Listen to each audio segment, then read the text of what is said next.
All right. So we have been looking at the idea of freedom from a number of angles, and one of the beautiful angles of thinking about freedom from is the angle of the Brahma Viharas, Metta, Karuna, these things. We have seen how these things are called Chetu Vimutti in the Sutta as literally liberations of freedoms of the mind. And so these are very high kind of freedoms, and for this reason, I think they are very also very significant for kind of solidifying your virtue, solidifying your sila. It comes ultimately from the Brahma Viharas. That's why you're kind, that's why you're virtuous, that's why you want to treat other people well. So these things are very important and for many, many views of the path. So I'm going to talk a little bit more about that for the first session. And then we're going to finish off by looking at a few other areas. And then finally coming to of course, the highest kind of liberation of all, which is the very end of the path. So just to kind of round it off in a positive way. So the first sutta we're going to talk about now is called the body born of deeds. And the idea here is that the personality you have, body here, is the word kaya again. And kaya has this kind of strange a double meaning in the sutras, where it means physical body or sentient body, but it also means, because the sentient body is basically your personality, it also means your personality, it means the person. So it could be translated as the person born of deeds. And that is kind of makes it a bit more understandable what is going on, because the body born of deeds, okay, yes, the body, but there's much more that is born of deeds than just the physical body. It is all your perceptions, all your feelings, and all of these kind of things. And this sutta is a little bit controversial, to put it mildly. So I'm going to show you what the controversy is about, and see if we can resolve the controversy, at least a little bit, and then we will also look at the parts of the sutta, the main part, which are not controversial. But the first beginning is a little bit controversial. So this is how it starts. Mendicants, I don't say that intentional deeds that have been performed and accumulated are eliminated without being experienced. And that may be in this very life or in the next life or in some subsequent period. And I don't say that suffering is ended without experiencing intentional deeds that have been performed and accumulated. So the first part here is kind of fine, yeah? The idea that intentional deeds that have been performed, in other words, your karma, it has to be experienced either in this life, the next one, or in some subsequent one. That is kind of the standard understanding of karma. The problem is the second half here, yeah, where it says, I don't say that suffering is ended without experiencing intentional deeds that have been performed and accumulated, because this is not really a Buddhist view. The Buddhist view is that you can overcome your karma from the past by becoming a stream enter, an arahant, and those karmas that might have taken you to a lower rebirth, they have lost their power. They can't take you to that lower rebirth anymore. And so in Buddhism, we kind of go beyond our karma. We don't experience everything. This view you have here is like a Jain view. The Jain, that's why they stand on hot rocks on one leg for 20 years, and that's why they torture themselves, because the idea is to finish off all the karma that they have made. And so they, that's kind of the whole purpose of the Jain practice. It's not really a Buddhist practice. And this particular sentence in this sutta has caused certain Buddhist schools, certain Buddhist meditation methods to say things like sit with pain and these kind of things, because you are eliminating your sankhara. That's kind of one of the ideas that is sometimes promoted in Buddhism. But it's not really a Buddhist view. And so for that reason, there must be an explanation why this has somehow ended up in the sutta as being a Jain view. And this was a study done by none other than my friend Venerable Analayo, who showed that this is very likely an intrusion into the suttas. It's only found in this one place. You don't really find it anywhere else. There's one other place where it's pointing in the same direction. And he argues that and if you look at the sequence of the sutta, everything looks a bit out of order, and we'll see that in a second. And for that reason, it seems like there has been some kind of intrusion here. I can't remember now. I read this article of his a long time ago, maybe 10 years ago or something. Can't remember exactly how it came to intrude or how that happened, but there's usually such things can happen. Commentarial material moving into the suttas, and sometimes external things also being somehow making its way in there. So it's useful. Remember what I always say about the suttas. The suttas that are the most important ones are the ones that you see again and again. The kind of ideas that are experienced in many different places, in many different contexts. The Four Noble Truths, the Noble Eightfold Path, the Gradual Training, Dependent Origination, the 37 Bodhipakya Dhammas, all of these kind of things. That is the core of the Dhamma. Whereas one-off things like this, there's always a little bit room for doubt whether they are real Dhamma or not, because they are so rare. And especially if they contradict everything else, well, then you should always go with the majority of the material, rather than with the kind of the odd statement like this. Then there is usually a reason why there is a contradiction there. So that is just to kind of beware of these things and not to make too much out of the odd and unusual statements. This was a piece of advice that was given by Venerable Nyanaponika, very senior monk living in Sri Lanka, head of the Buddhist Publication Society. He gave that advice to Ajahn Brahm when he met him in Sri Lanka, and I think to me this seems like a very sound piece of advice. Anyway, that is not really what we're here for, to kind of figuring out all the idiosyncrasies and strangenesses in the suttas, because we would be here for a long time if we were going to fix all of that. There's too much to be fixed up, but little things. It's good to have some idea how to look at these things. Then the sutta starts, that noble disciple. So straight away, that noble disciple. What do you mean, that noble disciple? We haven't heard anything about a noble disciple. But the Pali says precisely that. It says that noble disciple. I have checked the Pali behind this. And this again shows that there's something slightly funny about the sutta. Something seems to be missing, or the sutta has been jumbled up, or something like that. So this adds to the feeling that there's something has happened here. Anyway, let's leave that to one side now and see what it has to say about Dhamma practice.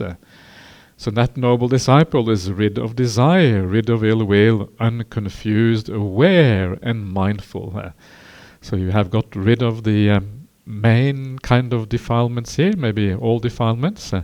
And once you are rid of those defilements, probably this is roughly equivalent to the 5 hindrances, we can say.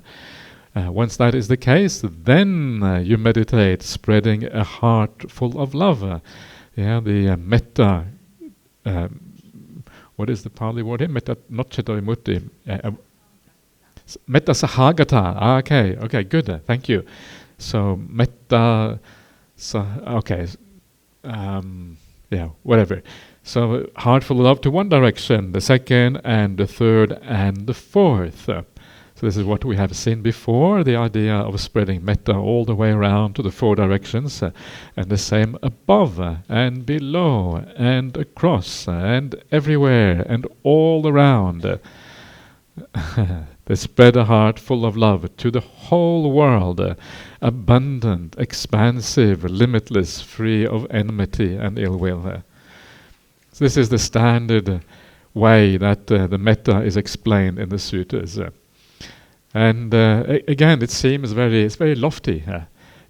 Mind entirely rid of hindrances and full of these beautiful qualities, spreading everywhere without any kind of limit, entirely free of enmity and ill will. And so the way it is explained in the suttas is always at a very high level. But the general principle still applies, and so we move kind of towards this by just applying this, and then gradually fulfilling this as the defilements hopefully reduce over time. Very often this sort of metta spreading only happens very often after samadhi. So sometimes you may then apply the breath meditation or whatever to achieve some samadhi state, and then you can apply this sort of metta afterwards. Or you can use a lesser form of metta meditation, the way it is explained in the Visuddhimagga, or a little bit like we did before, to build up some good qualities. Then you can go to the breath, and you can kind of put them together, metta and breath together, even having metta to the breath.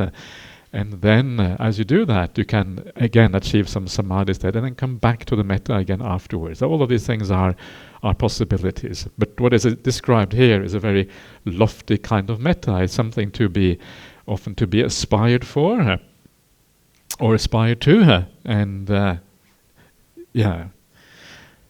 okay. They understand. Formerly my mind was limited and undeveloped.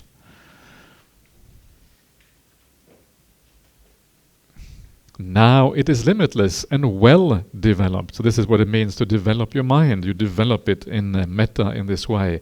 It is without limit, without boundaries. This is kind of one of the key ideas in metta meditation, that you have no boundaries or limits.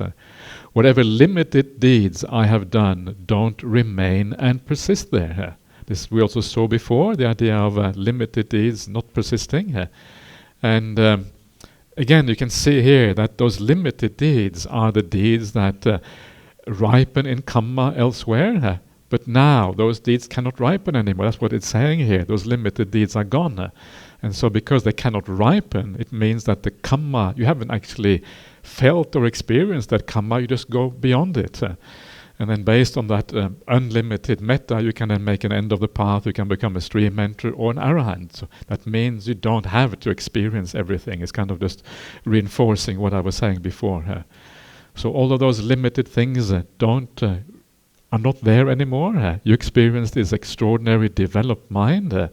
All the things that might have brought some suffering in the future, they will not be able to bring suffering, because now all you have is this very powerfully developed mind, and there is no kind of there is no chance for those things to ripen. All the limited deeds are gone.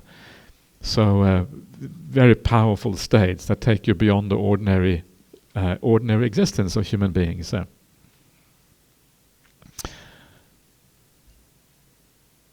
What do you think, mendicants? Suppose a child had developed a heart's release by love from their childhood on.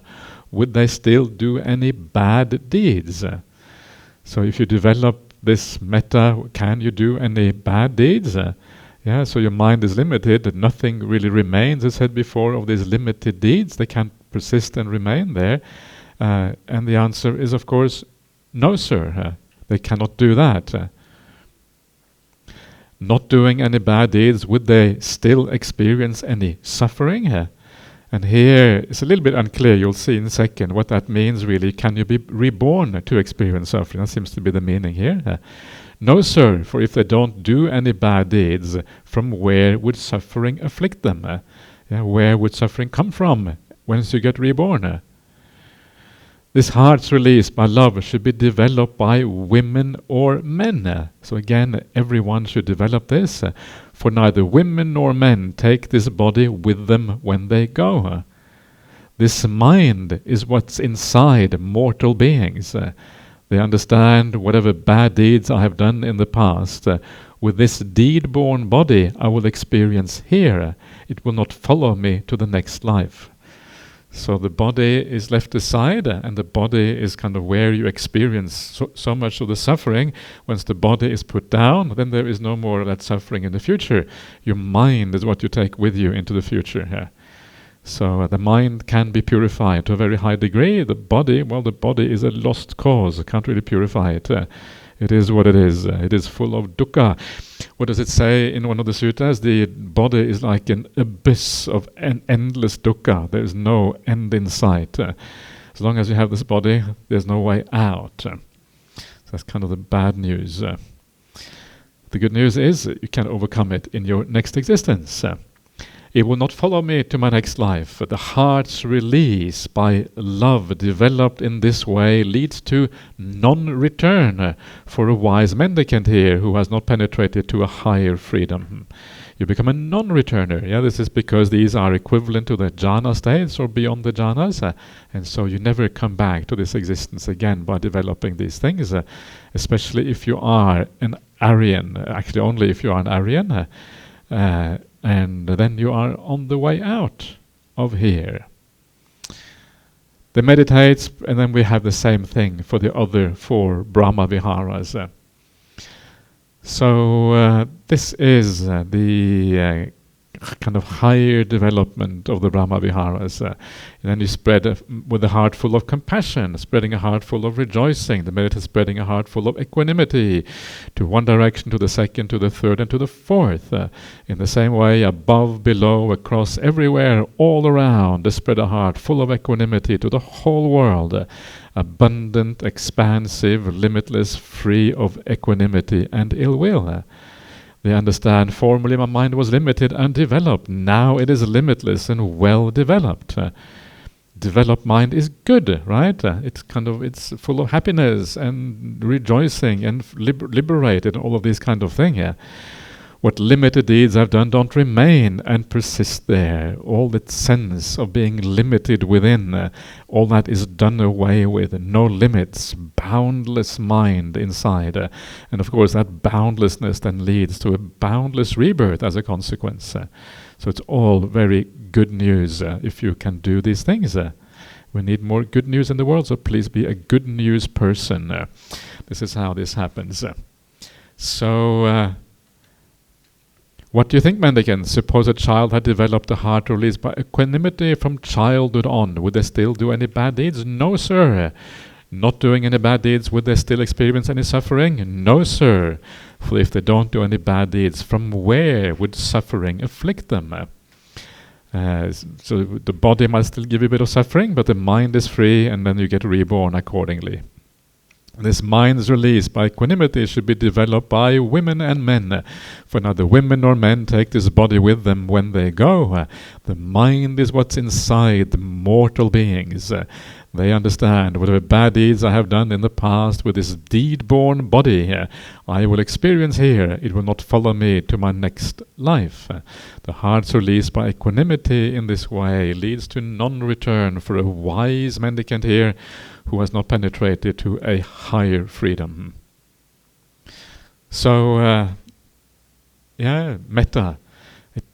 Remember that the point here is that these things come with very powerful minds, very powerful degrees of happiness, of peace, of feelings of being free, liberated from everything in the world. So they are incredibly worthwhile. But they have to be developed like everything else piecemeal. In the meantime, you have to have the faith and confidence that these things are possible. It is possible to have a mind like this. You may not know exactly what it means, how it feels like, but it is possible. And then gradually, stage by stage, you take baby steps and you move towards this incredibly high ideal. Every time you move your mind in the right direction, every time you're able to turn away from ill will towards a sense of friendliness to people or compassion. Every time you walk around and you are able to bring up the sense of positivity and friendliness towards your companions here at the BGF or wherever it might be, you're taking a step in that direction. Every time you see the goodness in other people rather than the negative sides, which are not their badness. No one is really bad. We are just conditioned. Remember that. If you think of other people as bad, then already you have a problem. Why? Because that will tend to judge them based on that. And if you judge them based on that, well, then you will have maybe ill will towards them, have negativity towards them. So the best thing is to think no one is actually really bad in the ordinary sense of the word. No one is really evil. No one is actually deciding I will be evil. Yeah, it's just you become bad because of the conditioning and you can't really help it. And then again, you see the goodness in people, or you forgive. That's the only two emotions you have. And maybe a bit of equanimity thrown in for good measure, but that's kind of the emotional range. No other things are there. So you develop this stage by stage by stage, building it up until one day you get there. And it takes a lot of commitment, obviously, but we know it can be done. Sometimes all you have to do is to observe certain people in the world to see how they live their lives, and you realize, yes, wow, look at that. It's possible to do things that are, close, at the very least, to this ideal. Certain people seem to have, be in that vicinity, at the very least. So then what? Well, then what is that there are a number of benefits from practicing metta. Lots of benefits. So let's have a quick look at these benefits. There's a kind of a standard sutta you see everywhere. There's the Mettānisaṁsasutta, the benefits of metta. So let's have a quick look at that as well, because it is kind of nice. And maybe we can add a few more just for good measure. So let's see what we have. This is found in the Anguttara Nikaya, chapter 8, sutta number 1. It's also found in the 10s and also in the 11s, and it goes as follows. So I have heard, at one time the Buddha was staying near Savatthi in Jeta's Grove, Anathapindika's monastery.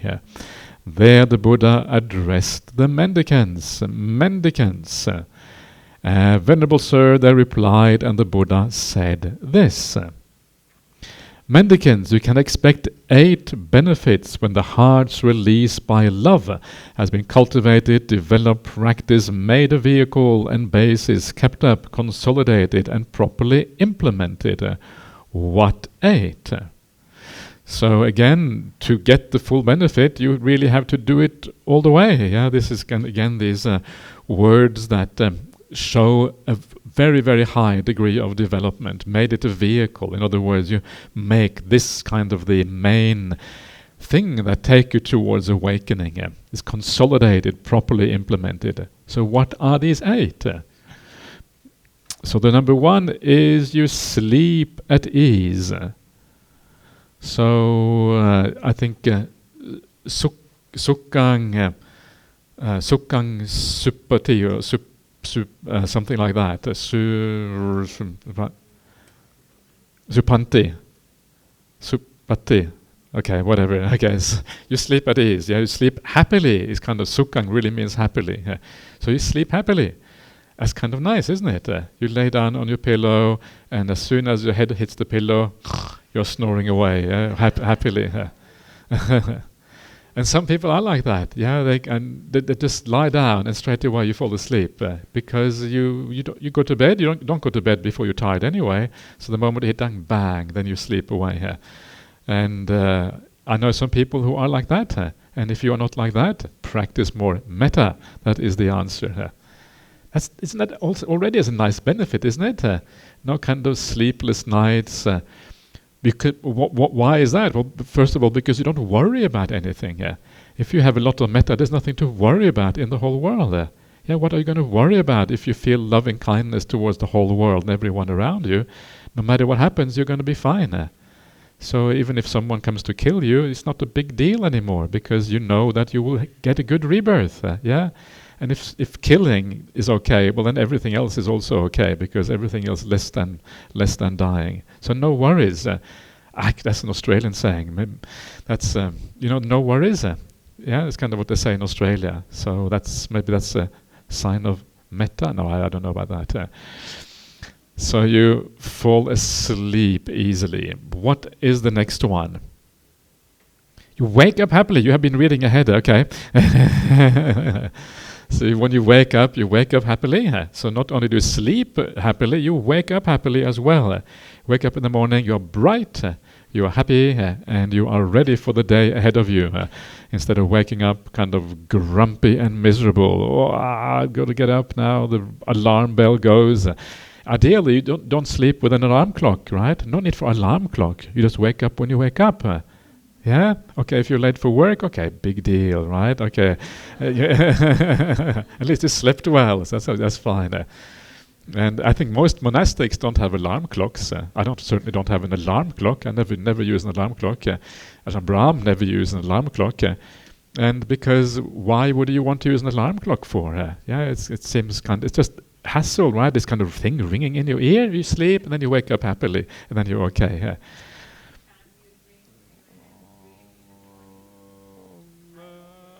The dream that you oversleep, okay, because maybe you have something on that you have to remember. Okay, fair enough. These things may happen. So anyway, so you wake happily.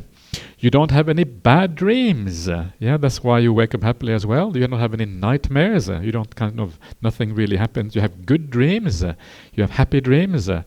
In your dreams, you hug people, and you have metta, and you have joy, and you see nimittas in your dreams, and all these kind of things.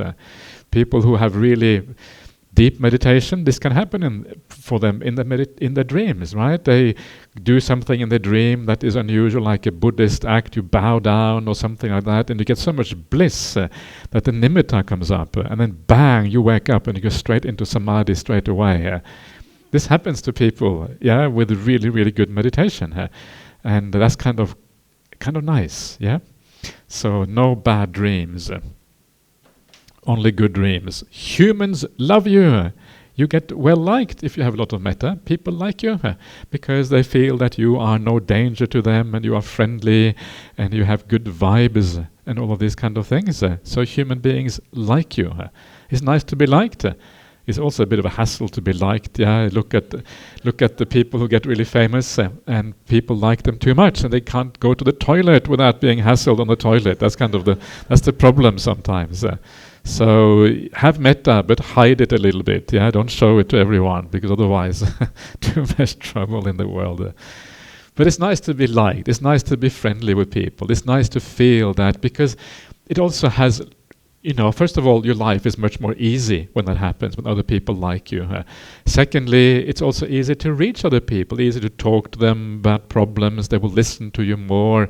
If you are a teacher, it's kind of handy that people are not afraid of you. If they are afraid of you, it makes it very difficult. So it has a lot of benefits. The only downside is that you get too many people hanging around. Then we have non-human beings like you. So these are like devas, for example, or whatever. They come and they like you. So that's kind of very handy, because if non-human beings like you, it means that they protect you. That's the next one. They look after you. The devas, there's I think a sutta somewhere where the devas, they go around looking out for people who are nice, people who need protection. And so they look out who is keeping the 8 precepts, who is likely to be reborn in the Devaloka, because we need a larger army so we can fight the asuras. So that's what happens if you are very nice, you get reborn in heaven, you get drafted straight into the heavenly army. That's the downside of heaven not being all that is it seems to be sometimes. But it's nice to be the idea that you are protected by higher power. Some people talk about, they feel they are protected by higher power, and this is what happens. According to the Buddha himself, this is what you can expect. You can walk around in the world, feel protected in this way. And then the next one is that you can't be harmed by fire, poison, or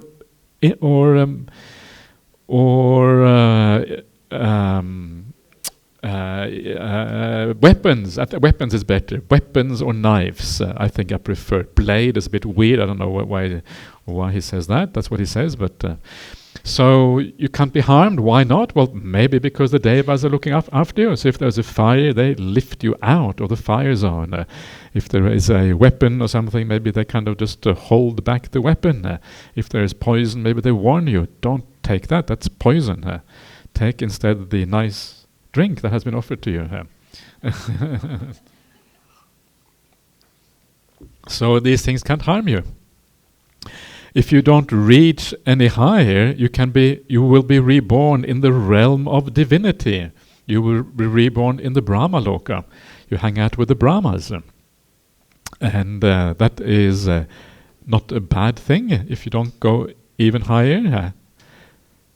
In fact, it is quite remarkable and marvelous just to experience loving kindness for a few eons. And these are the 8 benefits you can expect. There is another sutta which I haven't mentioned. Oh, there you are. Yeah, from the Anguttara Nikaya 1115. You also have some additional aspects of what metta does to you. And one of the things that it does is that it allows the mind quickly to enter samadhi or stillness. So when you have metta, samadhi becomes very easy because all the defilements are gone, and all you have to do is direct the mind in the right way, and bang, you enter samadhi. Okay, let's have a 5-minute break.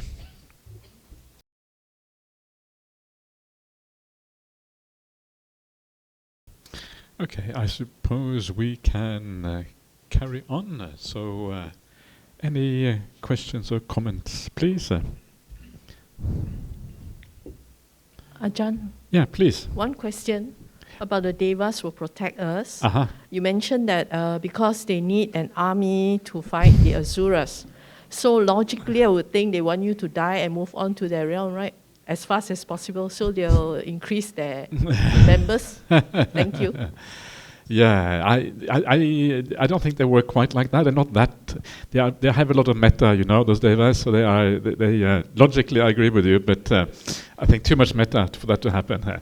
And one of the interesting things is that the time it takes in the human realm for one day in the heavenly realm is like 100 years in the heavenly realm is like a few hours in the 100 years in the human realm is like a few hours in the heavenly realm, and so it doesn't matter that much even if you have a long life. It's actually okay. You know that story? There's a story with some deva, some person who is there's a deva, and they're kind of playing around in the Nandana Grove. The Nandana Grove is like the grove where the devas like to hang out. And then one day, one of the devas dies, and all the friends say, "Oh, what happened?" No, actually, they don't say that. He just disappears, and he gets reborn in the human realm, and lives a long life in the human realm, 120 years or whatever, and then goes reborn straight back into Devaloka. And when he goes back, the devas say, "What happened to you? You were gone for a few hours, And so it's not. So I think a few years in the human realm is actually okay. They can deal with that. They can wait for the army to be filled up later on. And I think also war in the heavenly realm is more like, it sounds a bit more like fun than actually real war. You fight each other, and then you get up again. You carry on, and it's not so serious. In the human realm, it's much more disastrous. Yeah. Okay. Atomic bombs. I don't think they have atomic bombs in the heavenly realm. Yeah, I'm pretty sure. Do they have weapons? I guess they have some kind of weapons. Yeah, but I'm not entirely sure how it. I haven't. Yeah, maybe we should send someone up there to check it out. Yeah, yeah. That's probably part of it. They use magic spells and mental powers. That's probably a very important part of it. Yeah, absolutely. Yeah, yeah.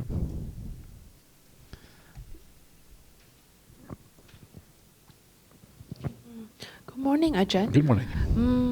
You've taught us about how we can have metta for everyone, including those who have made mistakes and whatnot. I'm just wondering because now, especially with social media and whatnot, many people, because of such exposures, they have become more radical, and sometimes they've been so radicalized that they commit crimes, or they commit heinous crimes. Yeah. I just wanted to understand for these people, while we can have metta, we can have compassion for them because they were conditioned to become so radical. Does it also mean that, what about punishment? Like, should we still punish them for the crimes that they've committed? Should they be punished? That's kind of it's a question for governments, So I think individually you don't have to punish them as a person. Whether as a society we should punish them, I don't personally believe in punishment as such. What I believe in is rehabilitation, finding a way that can be kind of change, just they kind of become good citizens again. Because if they can be conditioned into being bad, they can also be conditioned into being good. Yeah, it goes both ways. And there's some very interesting statistics about criminals, that the vast majority of people who end up in prison, they just make a mistake. They don't really want to be bad. They don't want to be criminals. There's a small minority, tiny minority, who are kind of hardened criminals. They're born into the triad families or whatever. Have you got triads in Malaysia? Yeah, okay. Gangsters, that's right, gangsters. So if you are kind of born into a gangster family, then, what can you do? Okay, then probably you should stay in jail for a long time. But most people are not like that. They actually want to be good citizens. So if they are given a chance, then we should rehabilitate them. They can become good citizens again. Too often the criminal system is like, it's about retribution. But retribution is crazy. What do you want a retribution for? That's not a Buddhist idea at all. That's kind of really bad. So if you're going to punish, it is for the purpose of rehabilitation, not for retribution. Retribution is kind of a very primitive instinct in human beings. It's not something I think as Buddhists we should buy into at all. So that's kind of how I see this whole thing. But personally, we don't have to punish people.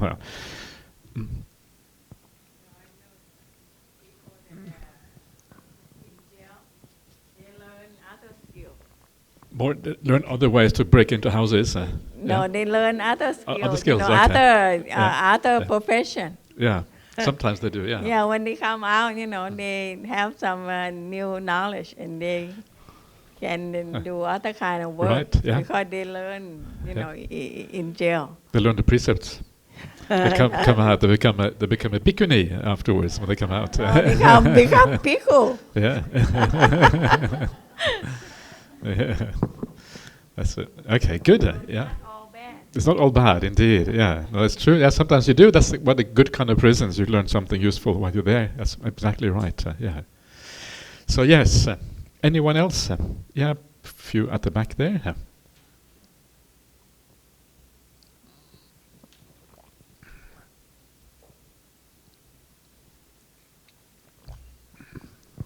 Good morning, Ajahn. Good morning. Yeah.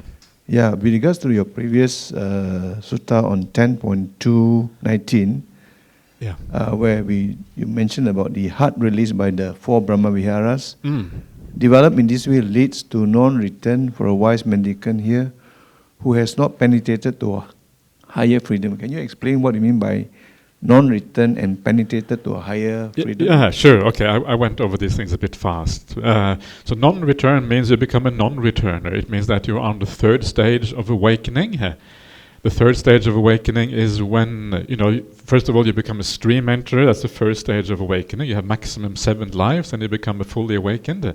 Then you have once returner, and then you have non-returners. This refers to those people who just go straight to the Brahma Loka. And penetrated higher means that you become an Arya. Yeah. So these people have not become Aryas, and because they haven't become Aryas, they get reborn in the Brahma Loka, and then they may come back again to the human realm afterwards. And that's kind of the problem with just practicing samadhi or practicing Brahma Viharas. Have not penetrated to a higher freedom. That's the higher freedom. This is the distinction we saw before between what is called a temporary freedom and the final freedom. Temporary freedom of the mind is like the samadhis and the Brahma Vihara, temporary freedoms, because they only last for so long.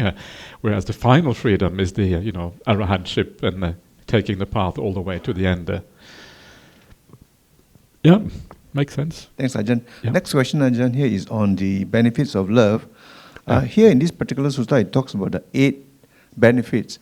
Whereas in the other part of the sutta also mentioned 11 benefits of metta. So I'm just wondering what's the context and why there's a difference between 8 and 11? Yeah. The difference is just, I guess they are, different occasions. The Buddha expands on things a little bit differently.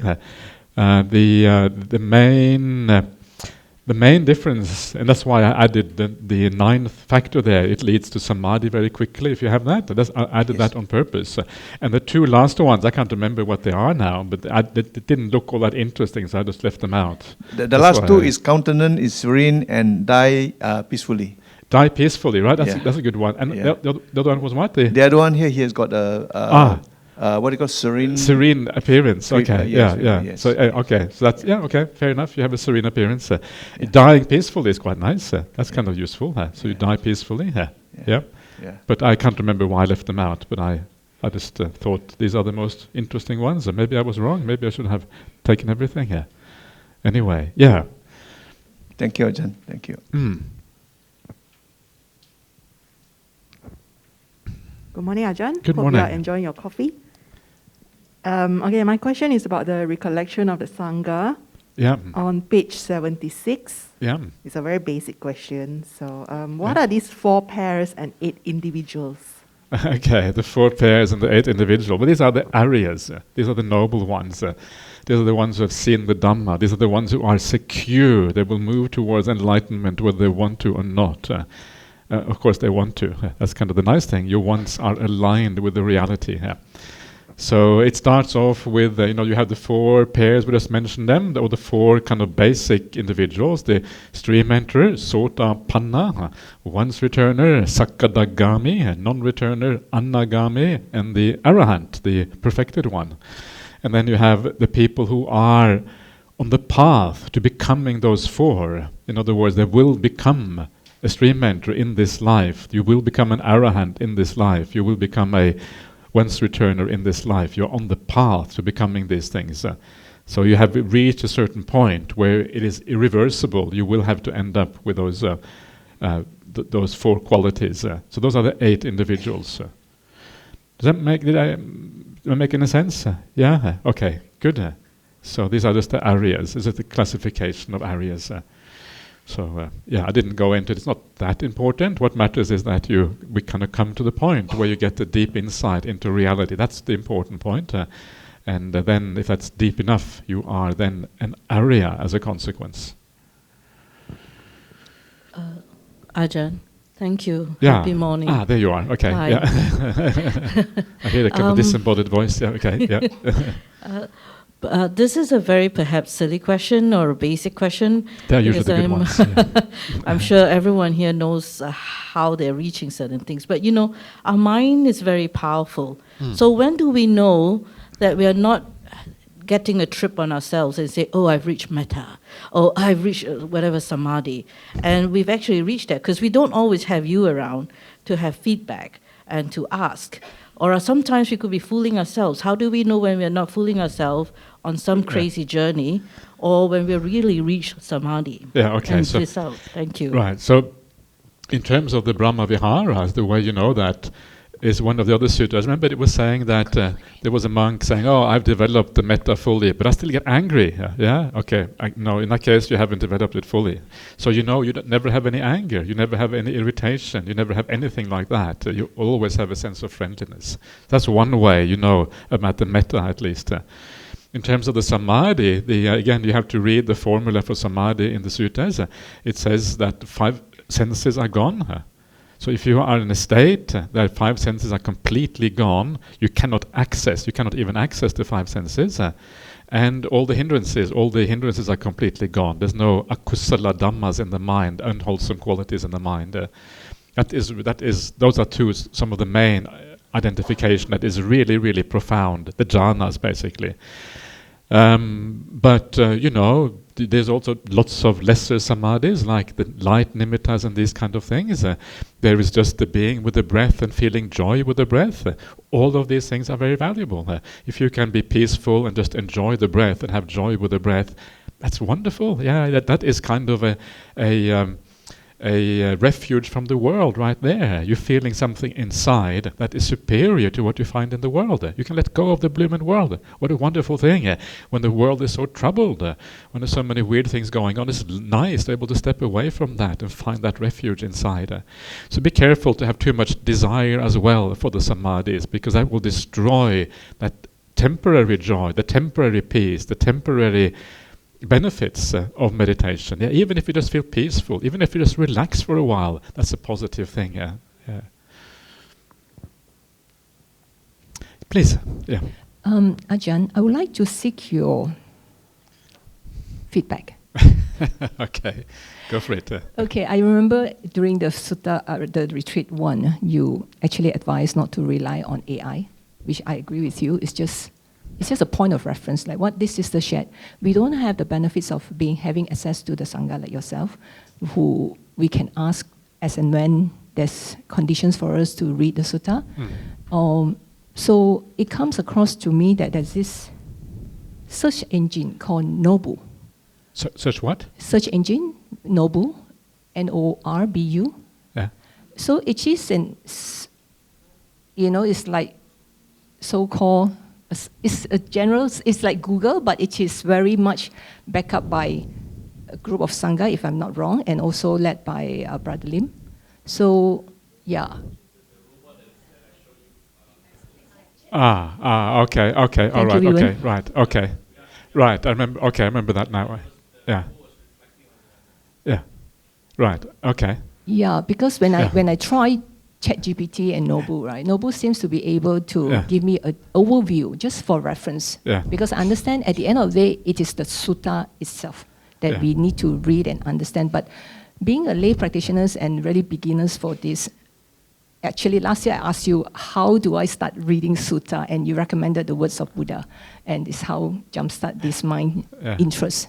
So I find that Nobu seems to be able to give a further clearance or an overview of things. Yeah, okay. Yeah. So. Yeah. I think in many ways it probably will be sufficient. In many ways it will give you good advice, because basically what it does, it kind of scrapes the information off the internet that is available from Dhamma. I can't remember exactly how it works, Niwern, but anyway, it takes the information that is there and it kind of spits it back out again in a way like most AI does. So it's just using existing knowledge that is available in the world and gives it back to you. So it can be useful, but it depends on the quality of that information that it ingests. If it is, so it really depends, and sometimes the quality may not be up to scratch. Is it what is it again, Niwern, the noble? Is it all kinds of information? What is it based on again? Well, it is our Malaysian product actually. Malaysian product, okay. Yeah.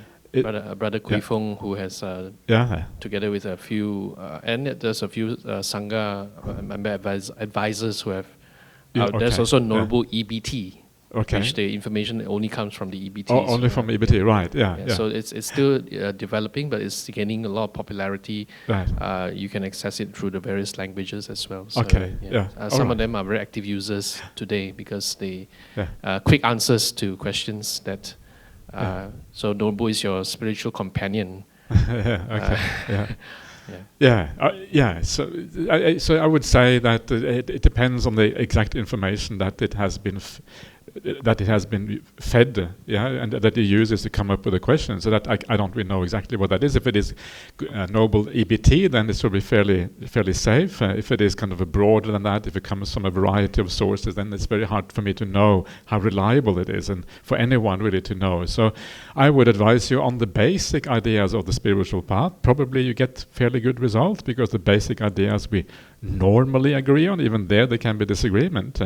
But when it comes to the higher things that are more controversial and there's a variety of opinions around, it's actually much more difficult to know whether what you get is good quality or not. And it depends on the information goes in. If bad information in, bad information out. That's kind of nonsense in, nonsense out kind of thing. So be a little bit, be circumspect, be careful. Don't believe things blindly of these kind of things. But you shouldn't believe anyone blindly anyway. So you shouldn't even believe, me blindly or anyone blindly. You should always kind of reflect for yourself in a sense. So you have to balance all of these things out. In the end, this is why the search for truth can be so difficult, because we have to kind of navigate this with our limited means. So be circumspect and see what happens. Yeah. Yes.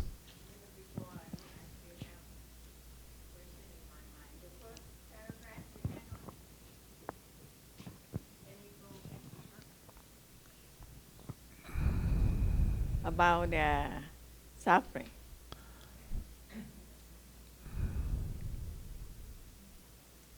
This one here? Yes. Is this not the first noble truth? suffering? No. That we need to know we need to know the suffering to end the suffering. Yeah, but this is not what this says. This says that you have to experience all your past karma. Yeah, all that has to be experienced before you can make an end of suffering here. This is what this says. So it means that all that karma has to be experienced, and you have to go through the suffering or through the happiness or whatever. Only then can you become an arahant. This is what this says. This is the Jain view of the world. Yeah. So why here then if it's changed? This is the point. Yeah, seems to be like a corruption of the text. It's only found here in the sutta, not found anywhere else. And so it is a very strange thing, and it's counter to what the suttas normally say. And so it's something that seems to have intruded in the sutta. That's why. Yeah. That was the point I was trying to make. Yeah. I thought it could be implied that it's the first noble truth that you need to know. All suffering, whether intentional or non-intentional deeds. Yeah, but I think the word experience here means that you actually you go through the suffering, not only understand it, but you also go through it. You have to actually feel all the dukkha. But the first noble truth is not about feeling it; it's about understanding it. So it's a bit different. Well, to understand it well, you have to feel it. Not necessarily, because insight into dukkha is not about feeling, like death. You can contemplate death and understand it without experiencing death, right? So you can contemplate it, you have some idea what's going on. So a lot of it is about contemplation and understanding broadly without experiencing every possible dukkha.